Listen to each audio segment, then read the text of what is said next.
think this is a developmental question. So, I think when you're in education, the developmentalist in you never goes away.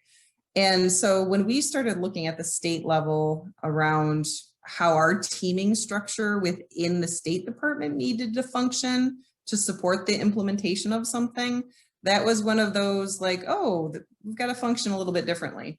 So when we first started, there was a kind of a developmental piece around, with, how would I describe it? Kind of multiple iterations around what our teaming structure really needed to be connected to MTSS. I'll just use as the example.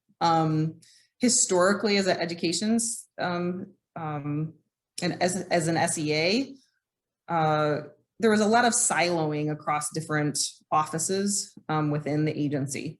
So the first piece was, okay, how do we bring respective members from the different offices together that are connected to our different MTSS supports to coordinate and align?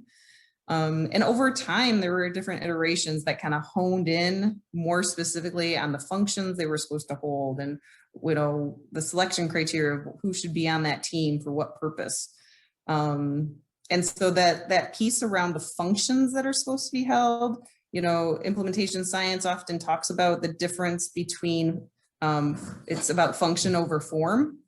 And so putting a lot of effort into really looking at those functions and what do they need to hold. And then, when we have that, now that we have a solid My MTSS leadership team, now then from there we went to subcommittees and the committees hold particular functions then. So we can see how it all works together.